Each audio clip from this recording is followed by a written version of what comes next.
姑娘，你没事吧？没事。唉，不用法力，确实有点费劲。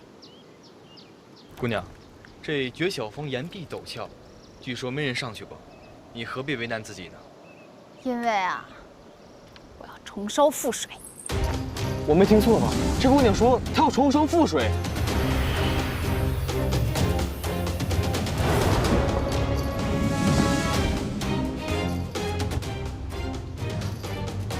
不能用法术。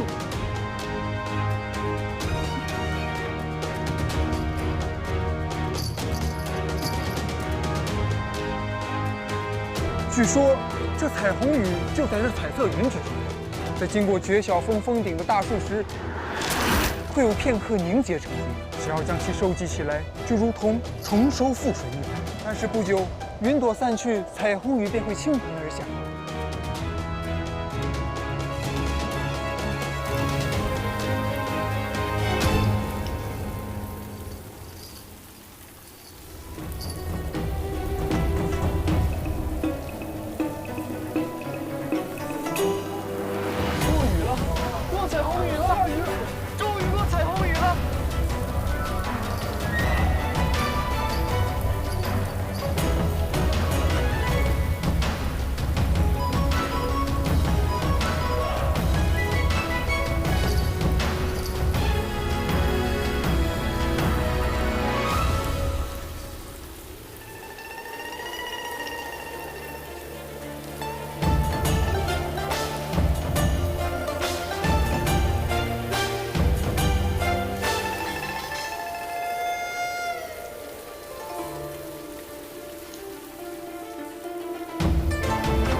仙童说，天蓬元帅约我到此，可有什么事儿吗？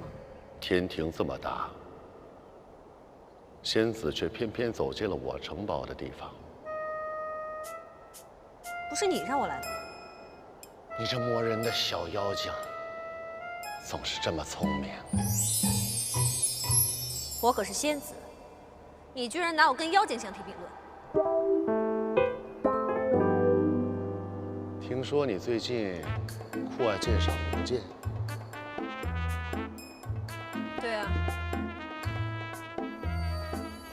这是我从品鉴堂精挑细选出来的10把名剑。今天你不看完，不许回家。要是没什么事儿的话，我就走了。哎，干嘛呀？给个面子，多少看一眼再走啊！哎，仙子。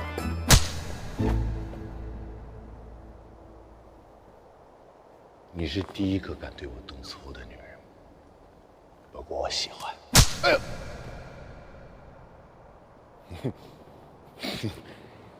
你成功的引起了我的注意。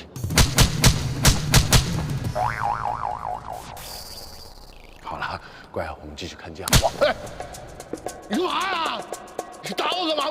我好容易找出个剑，就让你开心一下嘛。你干嘛打我呀？就算有再多剑又怎么样？我要的只是玉帝的紫青宝剑。为什么呀？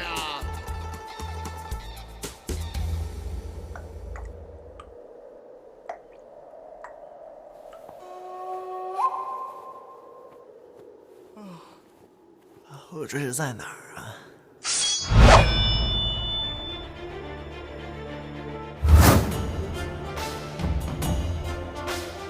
这位姑娘，我做错什么了吗？故障妖女，你自己做什么自己不知道吗？口有点渴，喝点水。哎，喂，你住手！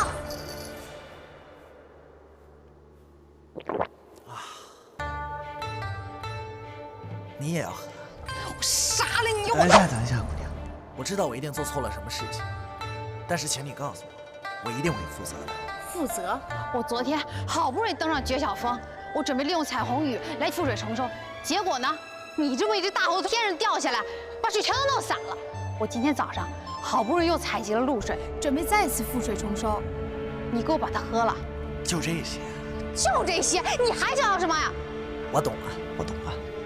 就是说，因为我坏了你的大事，那你说怎么补偿吧？补偿？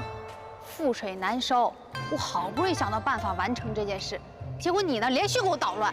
好了，现在我完不成3个难题了，我也得不到紫青宝剑，你说怎么补偿？什么3个难题？什么紫青宝剑？手凡胎一只妖猴，你怎么可能知道紫青宝剑的秘密？那你倒是说啊！我大圣无所不能，何况3个难题了。休。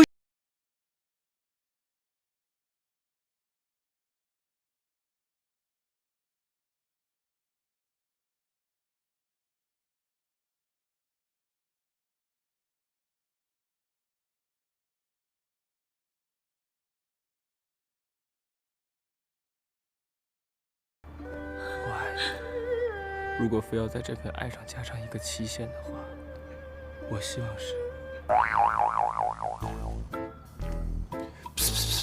铺垫差不多了，该提借钱的事了。1万年。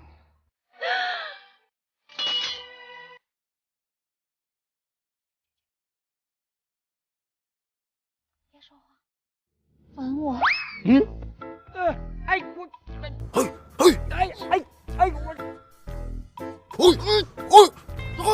哎呀，借钱何须套路，上前阵啊！原来你这么费尽心思的酿造仙酒，是为了跟玉帝交换紫青宝剑？没错，紫青宝剑能辨真情，虽然只是传说，我也想试一试。你想问什么呀？我只是想问，我是不是只能永远独居在清冷的月宫，再也遇不到我的真爱之人了？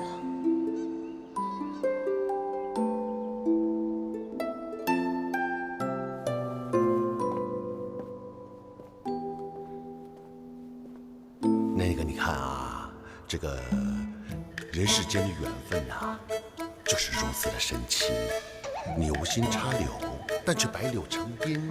你想找的真爱之人呢，其实远在天边，近在眼前。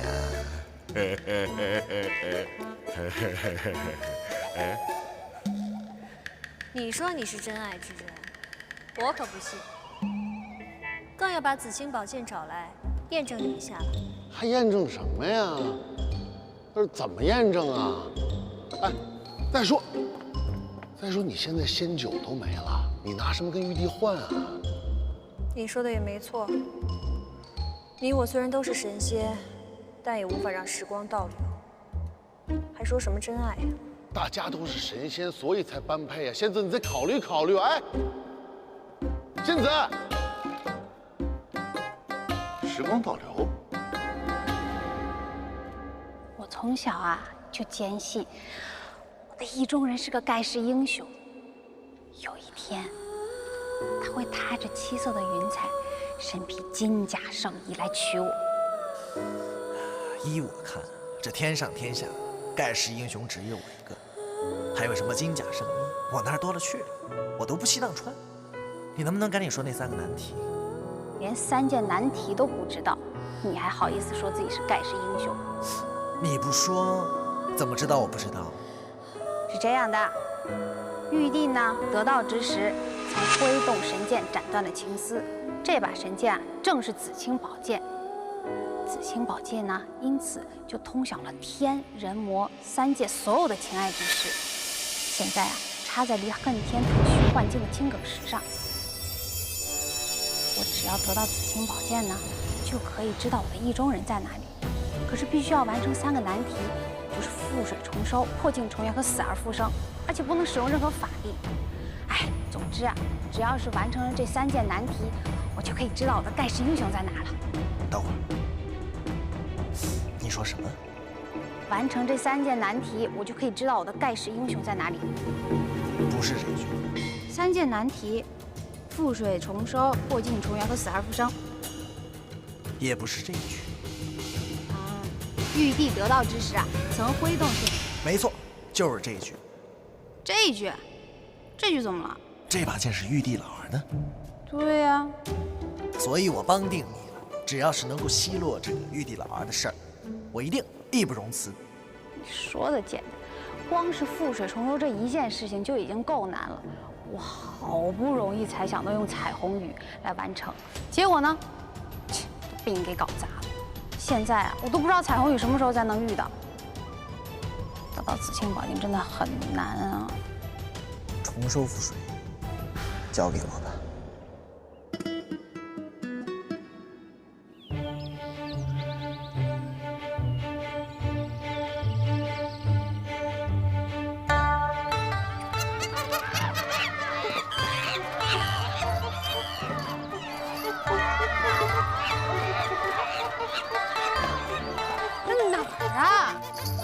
我家花果山呢？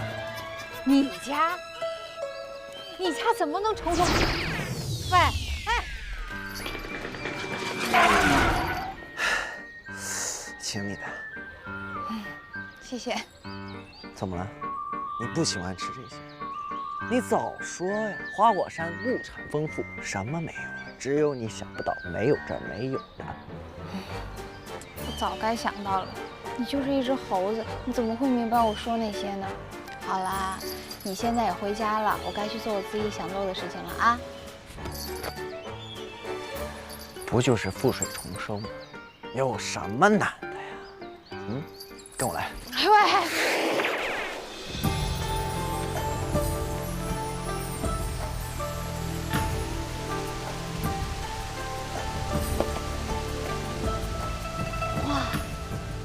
好漂亮！你是说这儿可以重收覆水啊？没错。唉，不愧是个傻猴子。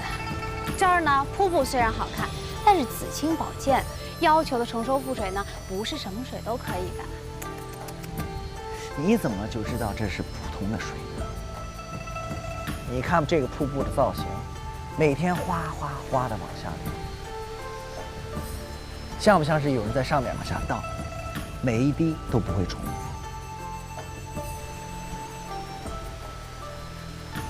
真的是太浪费了。那好，来都来了，怎么也要试一试。等一下，地方呢是没错，但是呢，我们还要再等一等。等什么？来了。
放心吧，他不会有事儿，对吧，小李？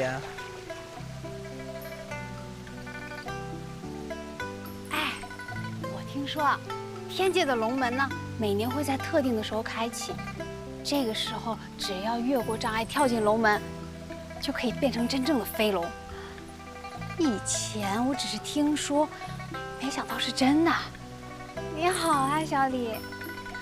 你别看他叫小李，他可是在这跳了好几百年。哎呀，大圣，女孩的年龄是不能说的。这一下，知道大圣为什么带我来这儿了。逾越龙门实在不是一件简单的事情，努力向上的过程里边呢，就算是瀑布急流，也能溅起水花。虽然水花少，但是却很珍贵。这会儿，你知道我说的没假了吧？假是不假，不过小李游一次都已经精疲力尽了。你要是用这种方法呀，挤满1瓶，根本不可能。想要成为龙的，可不止我一个哦。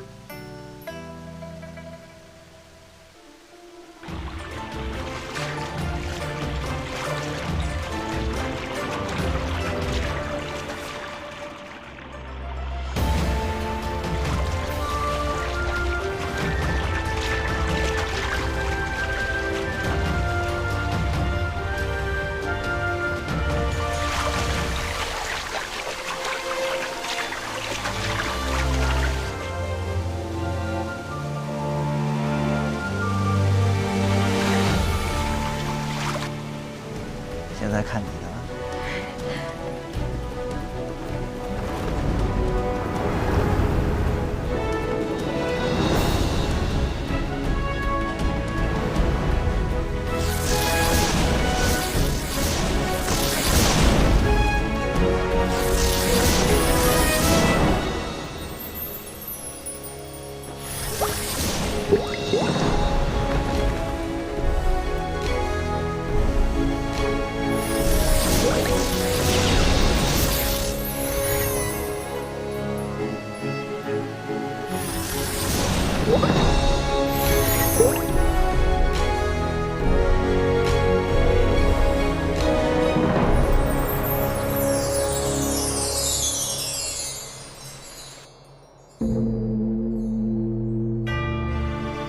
众生听闻一佛成，心生惧怕，怕的就是佛道长远，路途艰险，而不想亲近佛道。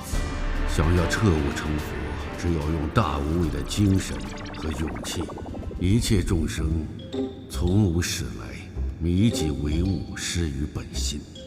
若能转悟，则同如来，身心圆明，不动道场，于一毛端，便能含受十方国土。佛陀，太白金星来了。南无阿弥陀佛。玉帝何事？凡太白金星前来。花果山有一石猴，有些本领。玉帝曾召他上天庭，封为弼马温。谁知他嫌官小，竟反了天庭，自封齐天大圣。这妖猴神通广大，众天兵天将出马，也没能将其收服。如今这妖猴已逃离天庭，势在紧急，因此玉帝特请如来相助。齐天大圣，这个成精的猴子，胆子实在不小，妄想夺玉帝尊位。在座诸位，你们都听到了，可有人自告奋勇去擒那猴子回来伏法吗？谁去也合适呢？此人选也要谨慎啊！此去必须将妖猴一举拿下才行。正是，不然岂不是更加的助长了他的威风？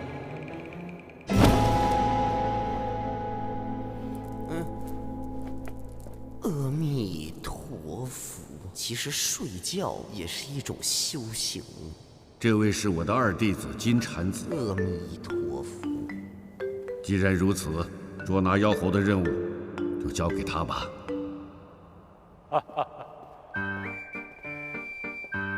阿弥陀佛，阿弥陀佛，拜托大师了。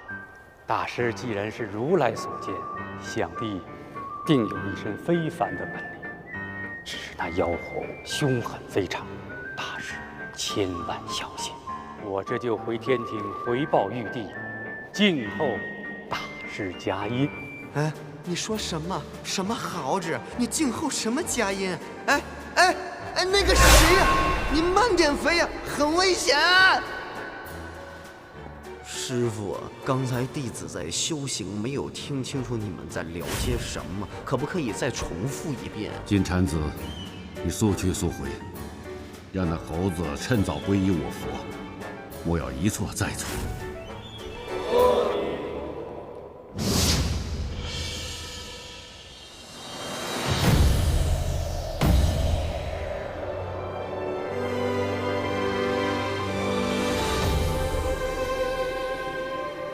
人间这么大，我去哪里找孙悟空啊？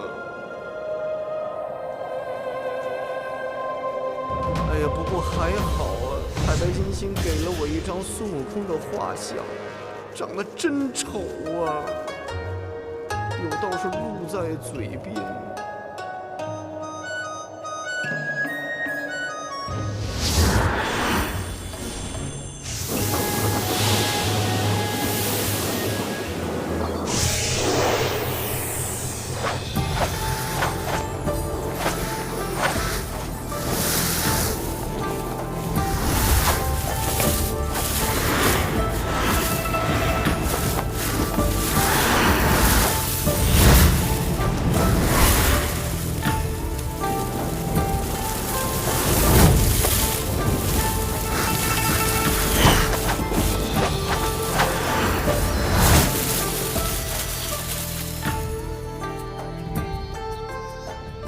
呀，还是挺干净的嘛。尊者好。仙子辛苦了，这是您和紫霞仙子这几天的薪水。尊者太客气了，我与紫霞此来为的是修行，怎么能拿薪水呢？仙子，是我措辞不准确，不应该是薪水，只是些补给。那就谢谢佛祖了。请问这是我跟紫霞2个人的吗？是的，这是2位打扫长廊的记录，可以依此分发补给。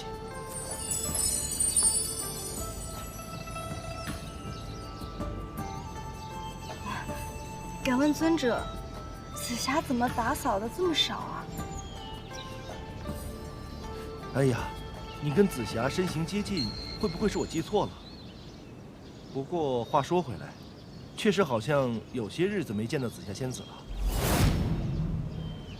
好你个紫霞，竟然敢留我在这修炼，自己去玩了！仙子息怒，这都是修行。你来此地的目的，不就是为了平心静气，不要让自己更加易怒吗？少废话！这就去把这贱人抓回来！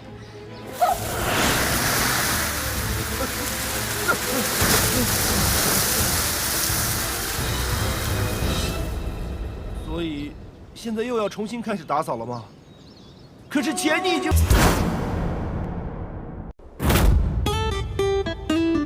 又是你！这什么情况啊？问你们呢，什么情况呀？这位姑娘，此人是齐天大圣孙悟空，他之前在我们店里作威作福，结果签名签的是6耳猕猴。这个我解释过了，我就是为了躲这个姐姐，我才不签我自己名字的呀。你还打伤我们大王，这个孙悟空还趁机偷了我们的镇山之宝，现在我们要拿回我们的镇山之宝。我那是打你们大王吗？我那明明是在给他按摩。你想想，他常年待在那山里面，缺乏锻炼，胖得跟猪一样，功夫不如以前也很正常。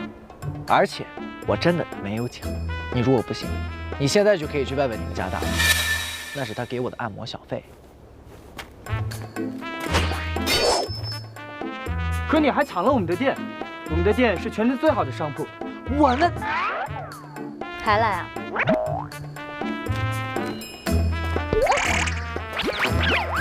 你那个武器我拿去给你保养了，你知不知道？强词夺理！那我不讲道理，骗子，骗子！你说你是齐天大圣？没错呀，如假包换。那你为什么打不过他们？你干嘛？我是齐天大圣，我不能对他们用我的大招，这样天天不会放过我的，对不对？这孙子还干了些什么？他还偷了我们家的鸡，他还强迫我和隔壁的大婶亲嘴，他还拿我家的猫和狗交配，说我生个猫整兽了。够了！这种鸡毛蒜皮的小事让我出手。哎，我警告你，别再跟着我。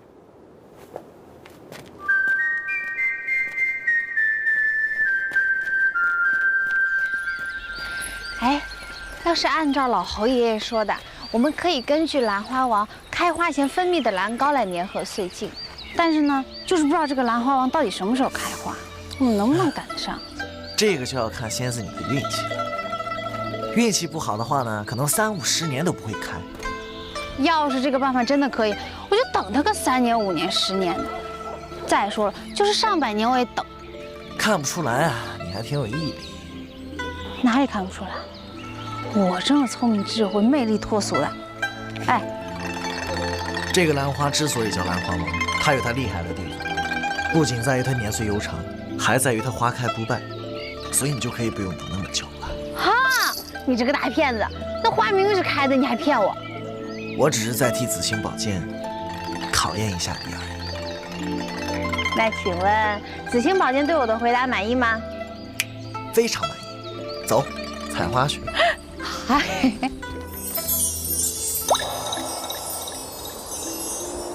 这就是兰膏。等等吧，让兰膏发挥一下它的作用。等找到紫青宝剑，找到你一生所爱的人，打算跟他干什么？我想，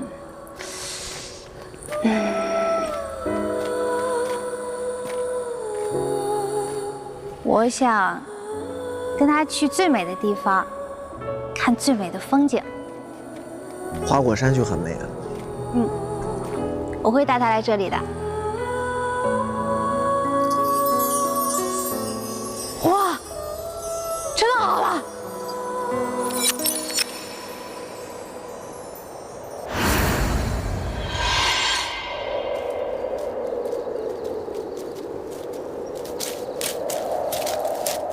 我不是警告过你不要再跟着我吗？我不跟着你，怎么会安全呢？啊？我不跟着你，怎么会安心呢？有什么不安心的？我就是要一直看着你。看着我？你谁派来的？为什么要跟着我？你到底有什么目的？你先别发火，也别生气，你听我说，因为我喜欢你。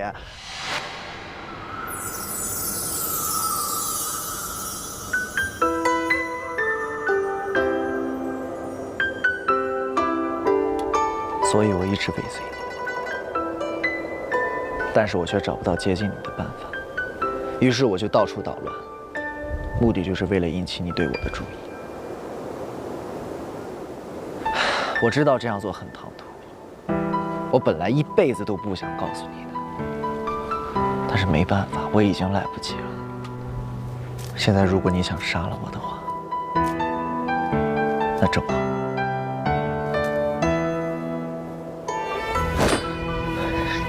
这样我的心就不会那么痛。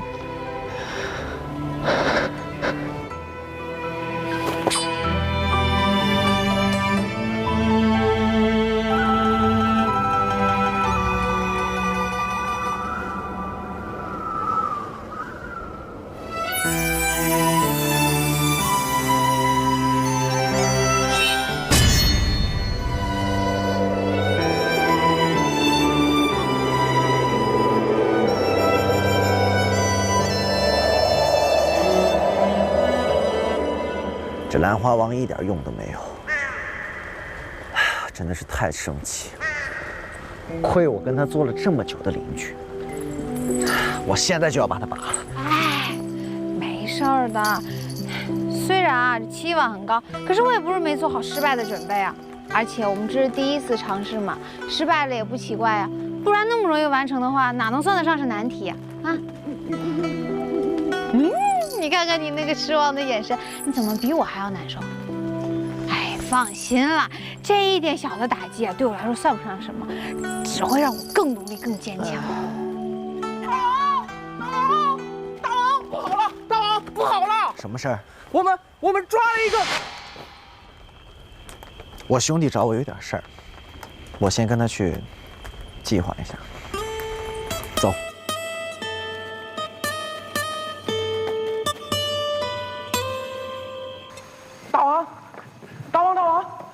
大王，你怎么不告诉紫霞仙子，让她一起来帮忙啊？什么情况都没搞清楚，帮什么忙？你现在赶紧告诉我什么事儿啊？就是我们捉住一个从天上下来的神仙，站在云上边，咻，这样下来的。是玉帝派来的天兵天将？不知道，他就一个人下来就问大王你人在哪儿？我们当然不能说了，所以就出手把他抓了。你当我傻啊？神仙怎么可能那么容易就让你们给抓了？大王，我可没撒谎啊！为了以防万一，我们在这里设了好几层的陷阱呢。谁知道后边的还没用上呢，他就被抓了。这么说，他还挺弱的，这么容易就被你们抓了。大王有所不知啊，这个神仙虽然一副弱鸡的样子，可是兄弟们都快要被他逼疯了。逼疯？为什么呀？捉住他以后，我们就把他关在牢房里审问。你叫什么名字？我跟你说过了，我是如来座下第二弟子，我叫金蝉子。这是什么地方啊？来，现在是我们审问你，你凭什么提问题？哎呀，这位豪兄啊，你这样说呢就不对的了。刚才我已经回答了你的问题了，现在呢是我提问的时间呢。我提问的时间你不让我问问题呢，就是你不对了。人和豪之间呢也是讲究互爱互信的，如果没有互爱互信的话呢，就不公平了。不公平，大家都不开心了，不开心了，生活里面就会出现很多不愉快的小插曲了。比如说，现在你想问我问题呢，我就不是很愿意回答你了。为什么我好想揍他呀？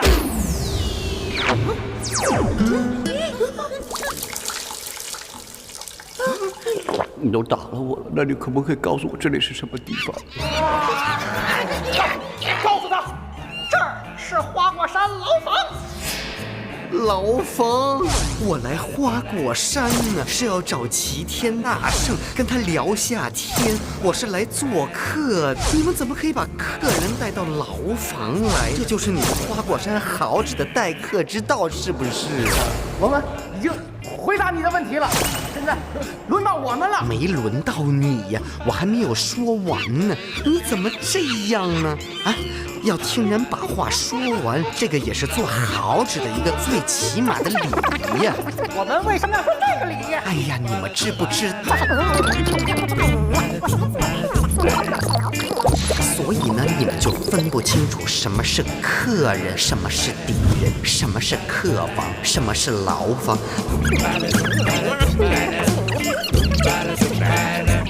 为什么他讲话，你打架？醒醒！我刚刚怎么了？你怎么突然间我这么恨你呢？这个人很危险呢，咱们不能再听他多说一句了。那怎么办呢？把老猴请过来。啰嗦，爱讲道理，谁还能讲得过老猴啊？老猴，这个人要挑战你道理之王的位置，我们不服，可是又说不过他。好说，好说。大王，我们只提了一个问题，之后他却提了一堆的问题呀。他真的只是说话，没有动手，没有用法力吗？没有，但说真的，与其听他唠叨，那还不如打一架来得痛快呢。这么想被打，要不要来一下？大王，我只是表达一下我郁闷、憋屈的心情。看来这个金蝉子真的是跟天庭上那些只会打的天兵天将有所不同。不过既然老猴现在已经出马，我想应该已经摆平了吧。原来是个年轻人呐！阿弥陀佛。这么多年来，我博览群书，通晓世事，我懂的道理比你睁眼的次数还要多呀。这位老先生啊，其实呢，我对您的这个见解呢，还是有一点点意见的。我觉得一个人呢，懂得道理的多与少呢，不能够根据他的年龄，还有他读了多少书来判断的。因为呢，这是天然不公开的了。虽然没有过多说，你知道什么可为？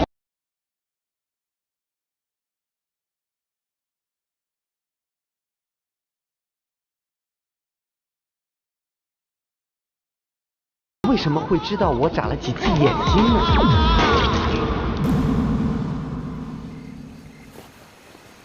大王，大王，快去看看老猴吧，老猴他死了。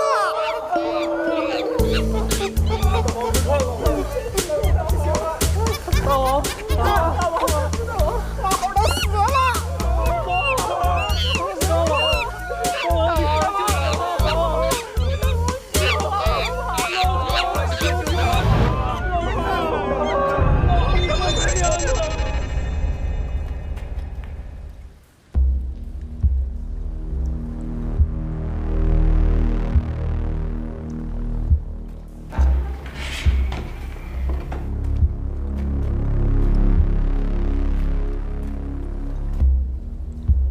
哇，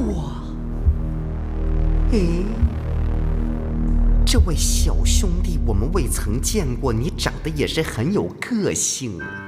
都说你很啰嗦，果然开口不反呢。哎呀，你看啊，他们肯定是在背后说我的坏话了。有什么事情不能当面说呢？当面说出来多好啊，又没有误会。你呀，不要听他们乱讲，要相信自己的眼睛啊，用自己的手去感受一下别人的心。我不想感受，请吧。等一下，看你的站姿这么霸气，难道你就是齐天大圣？哎呀，你真的是齐天大圣啊！好开心呀，我终于见到你。我跟你说啊，我呢是如来的座下第二弟子，我叫金蝉子啊，我代表了天庭呢，要过来跟你聊一下。聊一聊？难道你不是来抓我的吗？哎呀，不要说抓那么难听了，我只不过握了一下你的手而已，看我多有诚意。除非你打败我，我就跟你走。哎呀，你们这些年轻人呢，怎么这么喜欢打架呢？打来打去，打打杀杀，又会流血，又会变丑，还会痛，冤冤相报何时了啊？哎，不如这样啊，我带你回天庭，我介绍如来给你认识。我住口！哎，你这个好只是脾气这么大的，吓死人了！凶我干什么？你走不走？我不走。行，你不走，老孙俺走。等等，可不可以给我点吃的？我好饿。你信不信我打死你啊？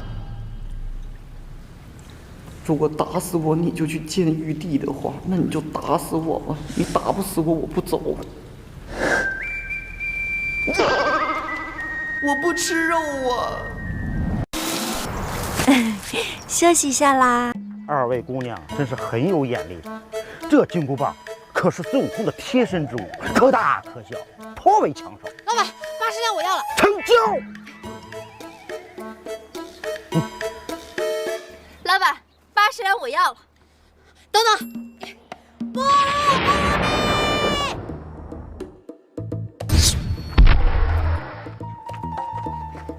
老板，给。金箍棒已经被那位姑娘买走了，都已经走很久了。我靠！小灰瓜，给我！已经被那位姑娘买走了，刚走。哎，废话！金星姑娘，你到底从哪儿这么快搞来的钱啊？借款啊，就得找前站，急速审批，急速到账，就是快。借钱上前站。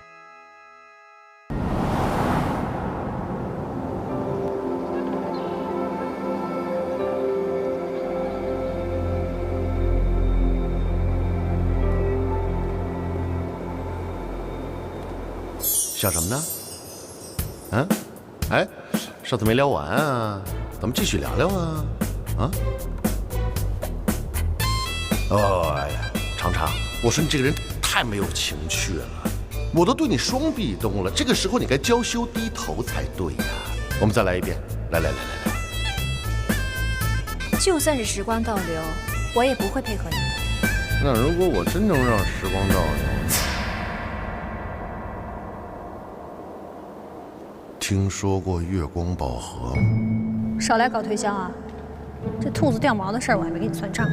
哎呀，这笔账咱们可以慢慢算，但是你要是错过了月光宝盒，你一定会后悔的。那可是观音大士的前世三公主妙善独立设计的孤品。偏偏我是猪啊！说来听听。月光宝盒是妙善为了救自己的爱人所炼化的宝物，它最奇妙的地方就在于可以让人穿梭时空，回到过去，飞向未来。然后呢？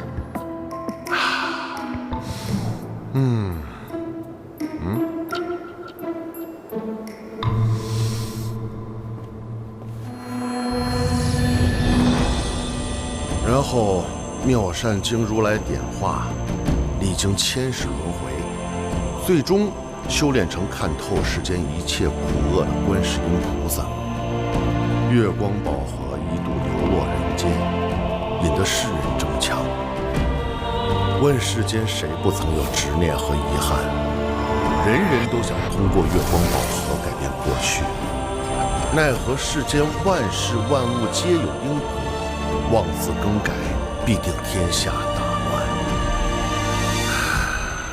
未免世人一错再错，观音决定寻回月光宝盒，并欲将其毁灭。怎么样？我渊博的样子是不是很帅？哎，你干嘛呀？你去哪儿啊？抢救月光宝盒。不是，你等我会儿。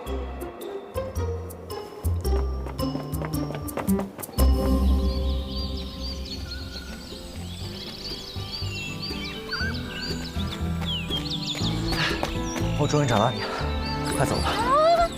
为什么要走？我发现啊，你这个花果山啊，奇花异草，什么都有。就算找不到蓝花王，说不定还有红花王、绿花王。我们在这儿多待2天，然后呢，说不定能找到其他的办法。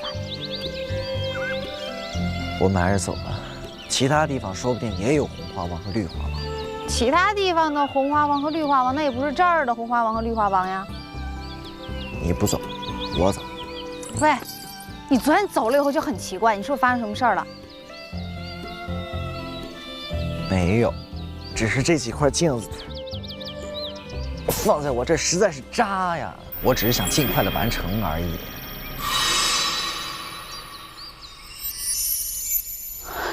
你昨天晚上干嘛了？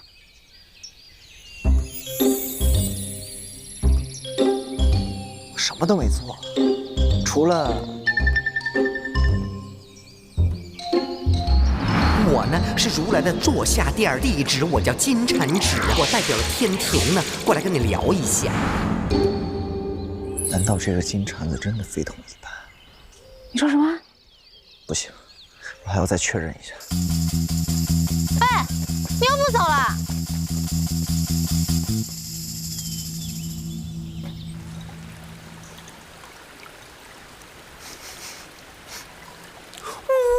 哇！我就知道你肯定不是一只绝情的好纸。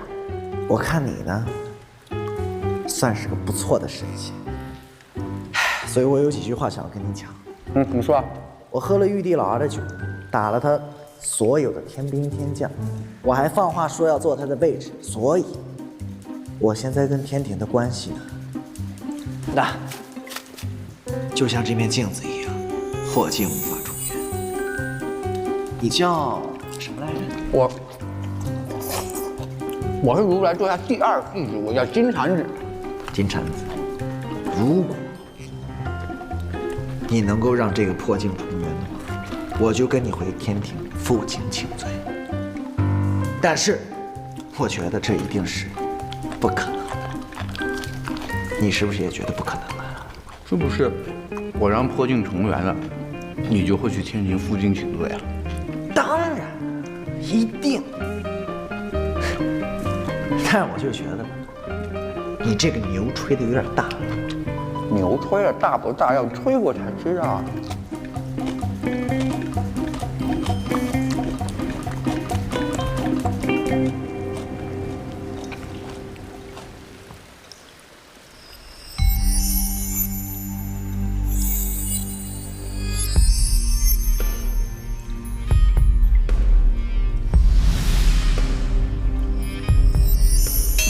为什么你就会破了呢？是不是拿你的人不小心得了什么怪病，手容易抖啊？是不是吃的不好啊？然后就把你丢在地上了？哎呀，你也是很可怜呐！作为一个镜子破了，也是很让人心碎耶。你看你照出来脸都有2个。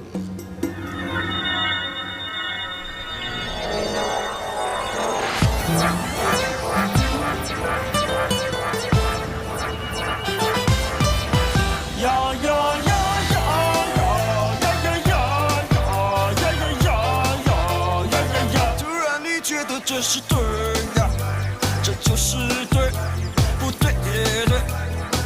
突然又觉得那不对呀，那就不对，对也不对。如果这不是想要啊，偏又不要，不要又要。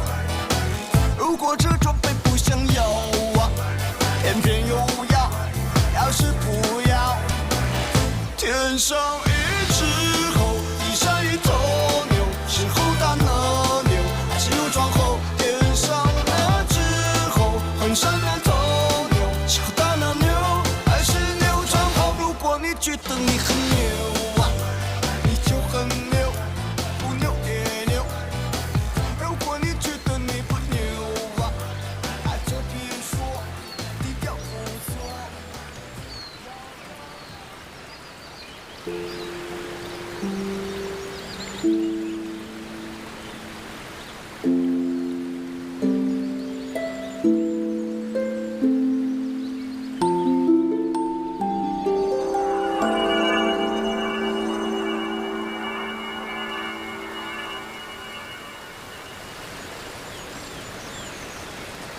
悟空，你看，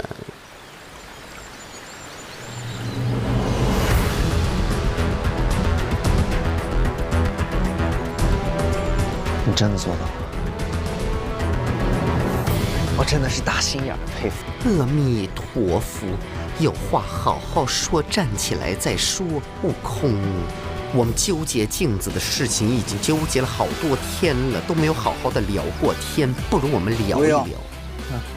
等我安定好我的小弟弟，我自然会上天庭。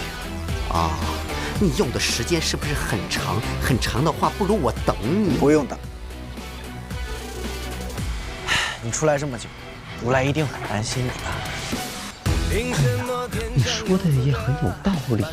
哎呀，没想到你都考虑到这一点了，悟空啊，你果然是开悟了，都会为他人考虑了，我真的很欣慰。哎，那没办法呀，是不是？谁让你教的？那我在天庭等你啊！再见。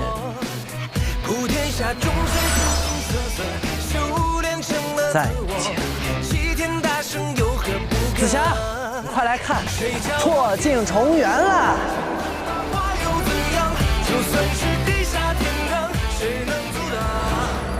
只要完成起死回生的考验，紫金宝剑就是我的了。到时候我就能跟我意中人幸福的生活在一起。我还是觉得一个人更幸福一些。除了喝酒吃桃，你还懂什么呀？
算了，你知道为什么吗？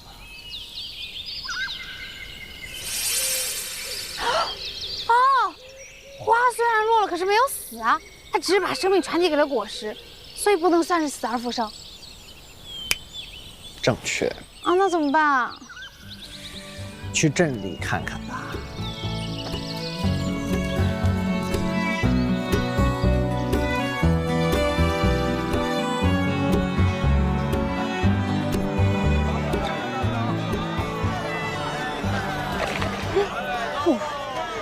少儿这么生机勃勃的，上哪去找起死回生的机会？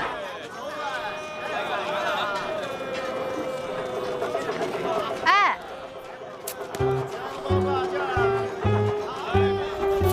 大婶，这镇上有死人吗？如果你不马上离开我的视线，很快就会有死人了。哦，你看这个，这个怎么样？来，我给你戴。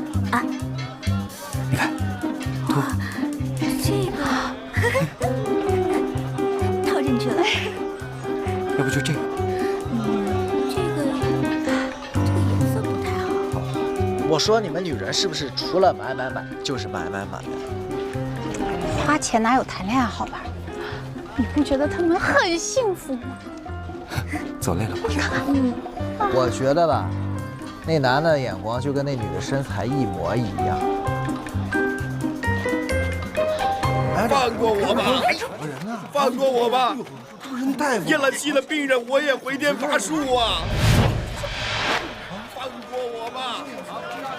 如果你能够让这个破镜重圆，我就跟你回天庭负荆请罪。又是你！你谁派来的？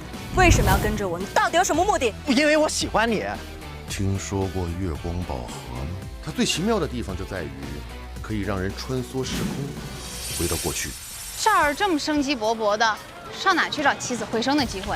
放过我吧！验了气的病人，我也回天乏术啊！走，放过我吧！放过我吧！哎，你放过我呀！哎呀！你。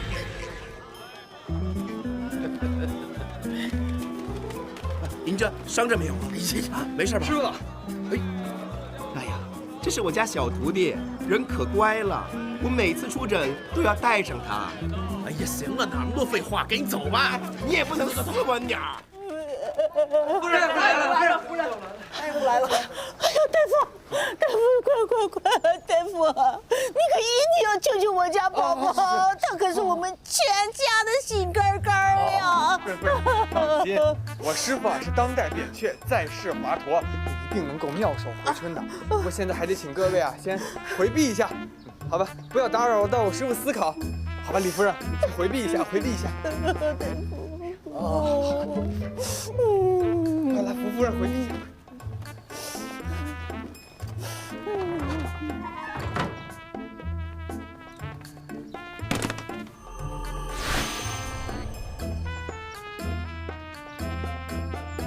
怎么样啊？已经死透了。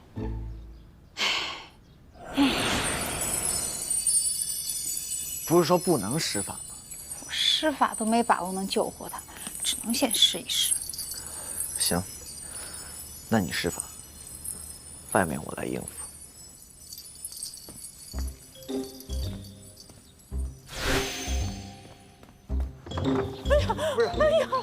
哎呀，大夫，我家宝宝怎么样了？在干嘛？你们到底行不行啊？不要急，不要闹，我师傅医术好，保准救回你家宝宝。可是你看啊，你一吵，他一闹，气氛全都破坏掉，你家宝宝可要死翘翘了。哎呦，李夫人！夫人！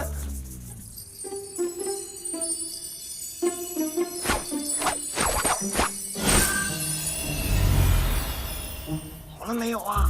没有啊，再帮我顶一会儿。夫人，您没事吧？哎呦，夫人，我家宝宝怎么样了？是不是不行了呀？这位大妈，你看啊，这前后后啊过了才不到半炷香的时间，你未免有点太心急了吧？我知道啊，这等待的时间总是如此的漫长，不如我们先聊聊别的，转移一下注意力嘛。比如你喜欢的颜色是什么？你喜欢吃什么？你喜欢的歌星是谁嘛？粉丝，我报仇，仙女48人团。哎呦，看不出来，李夫人您还是很有少女心的嘛。这些都是我家宝宝最喜欢的。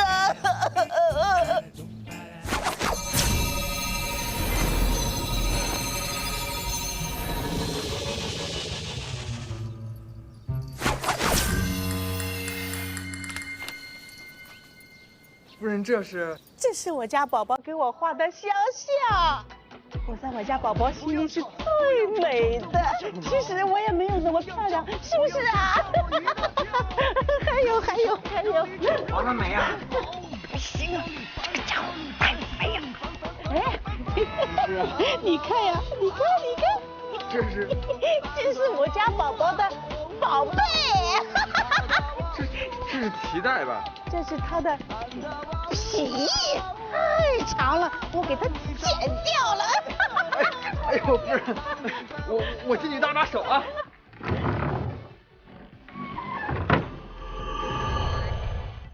我受不了，走。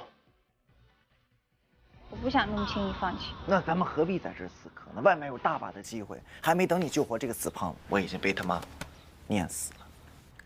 我的法术都无法让他起死回生，那别的就更没办法了。那就算了呀，找真心人真的对你那么重要？小师傅，我家宝宝醒了没有？我还有话跟你说呢，小师傅。小师傅，这个死女人简直比金蝉子还要烦。算了，如果放弃的话，就代表我向玉帝老儿那个家伙认输。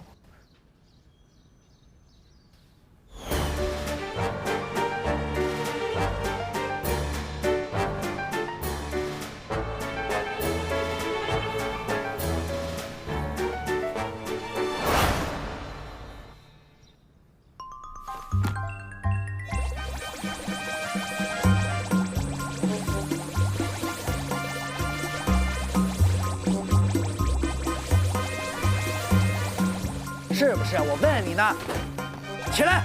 啊！你们什么人？你们谁呀？滚！滚！哪来的神经病啊！滚！神经病！都怪你！你桃子师太多脑子长毛了吧？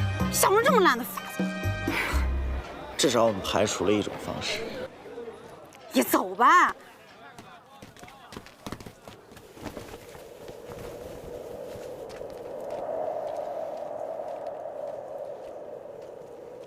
厂长，走累了吧？观音道场路途遥远，我们途经人间，不如借宿一晚可好啊？我还要赶路，你自己休息吧。这是你让我心疼的手段吗？不行，今晚你必须休息。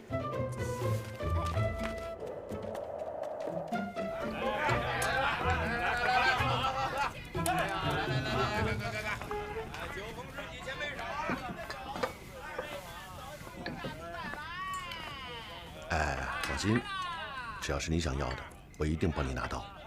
现在你必须去睡美容觉。小二，天子1号房。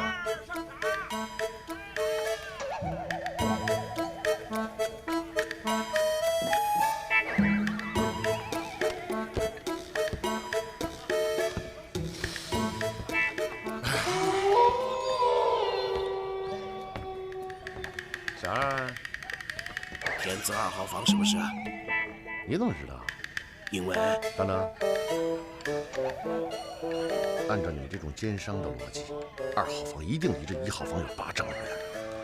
天地玄黄，宇宙洪荒，我瞧你们这儿的客房也没有那么多间，绝对排不到第9个字。关键是，我也不清楚千字文的第9个到底是什么字，所以，我还是请你给我离1号房最近的房间。就这一间了，你住不住？啊？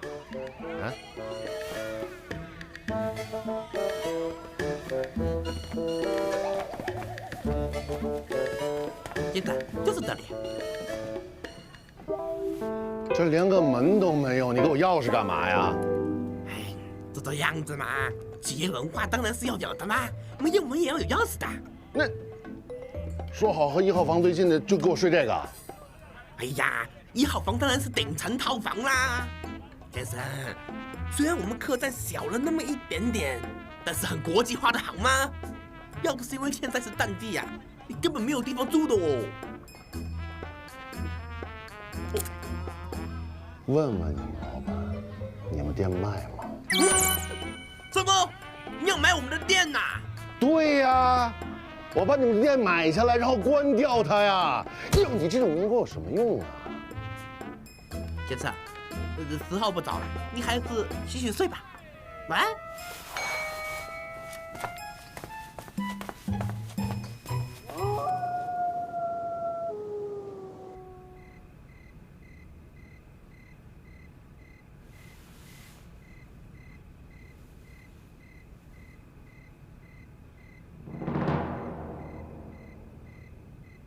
有妖气，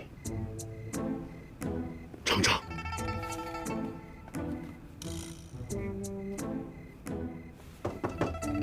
厂长，快开门！你必须让我看到你没有危险，我才能安心。厂长，我没有危险。那你开下门啊！睡了。不行，有妖气啊！不过就是几个小妖精嘛，当不知道不就好了嘛。我们本来就是各走各的路，何必多多纠缠？你真的不打算开门吗？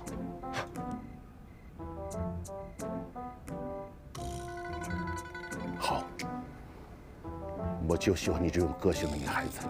记住，谁敲门都不要开。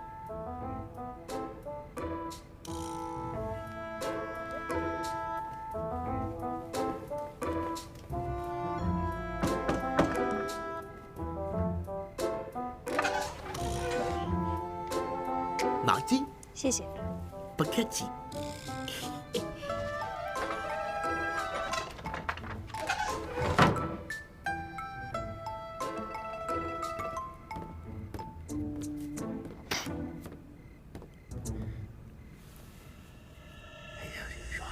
这是不是这啊？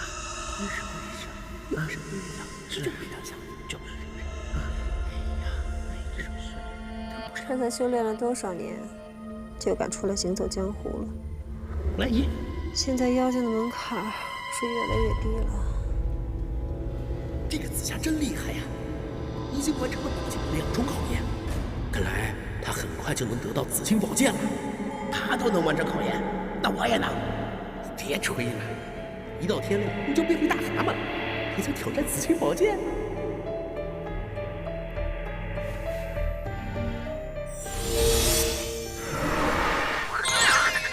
？3更半夜的，你们吵什么？我们在谈紫霞呢。谈紫霞，那就滚远点儿，别耽误我睡觉，麻烦。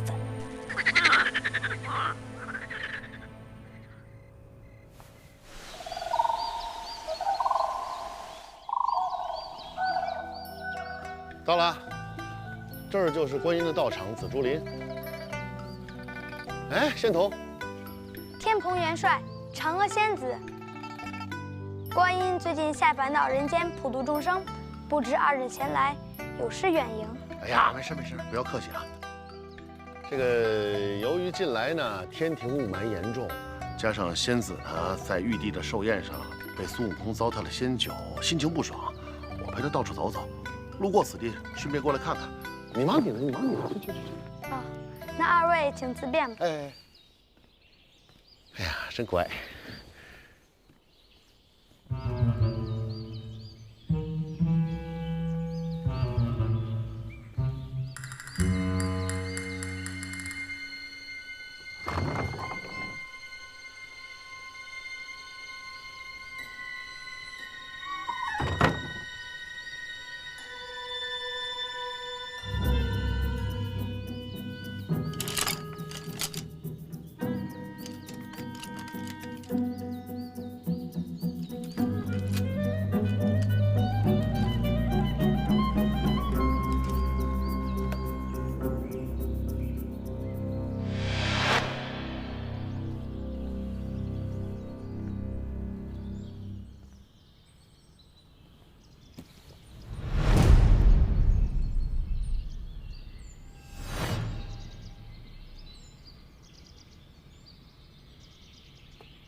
仙子何以在此圣境做出如此鸡鸣狗盗之事？你也知道这是圣境，何必出言不公？不准走！哈，嘿，哈，啊！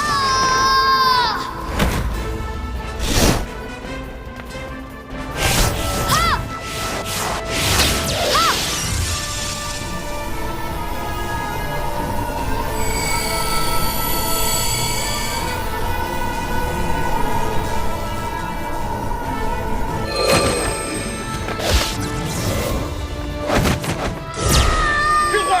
就还你啊！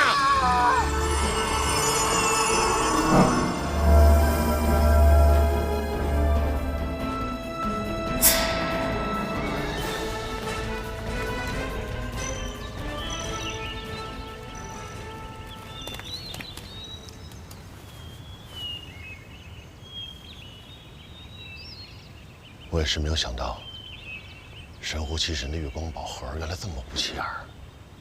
尝尝。赶快打开试试，好让时光倒流。我一定会赶在那个弼马温出现之前保护好你的仙酒的，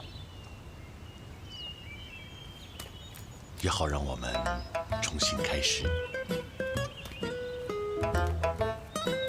我和你的故事，重复多少遍都不会嫌多。我先走了，我还有点事儿，过2天天庭见吧。3天后我去月宫一定要见到你。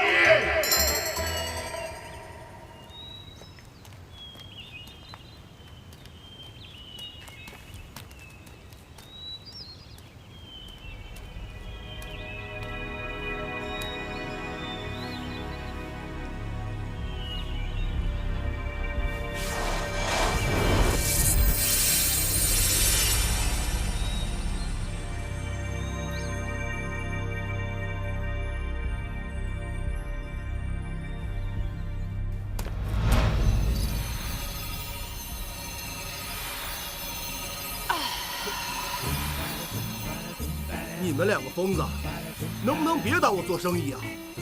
实在不行，你往里头吹口气。闭嘴！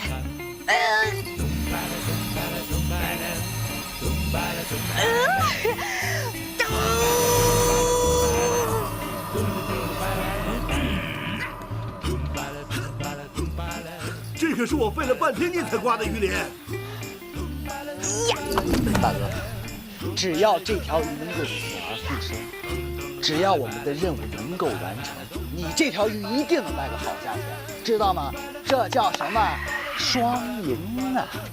那这条鱼要是活不了了，被你们玩了这么长时间，这钱谁来付？瞎说什么呢？瞎说！什么就叫救不活了？快点行吗？再使点劲儿！还我宝盒！别跑！你快点，管人家干什么？什么时候？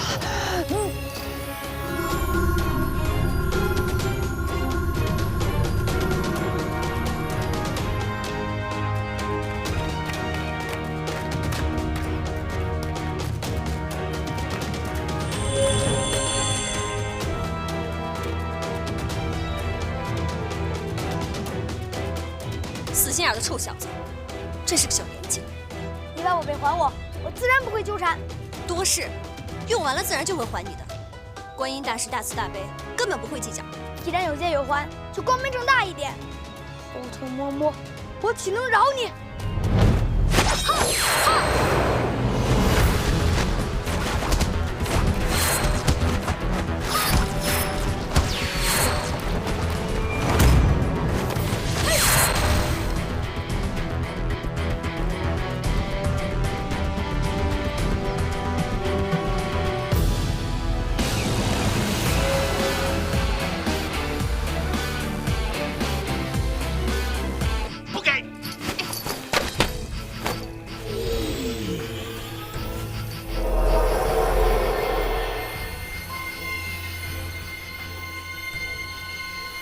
观音大士，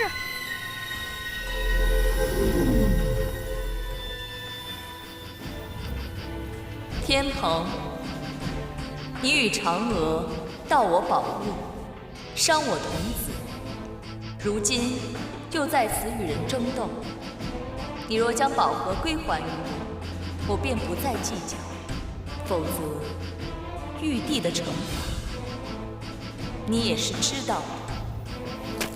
天蓬一时糊涂，还请观音原谅。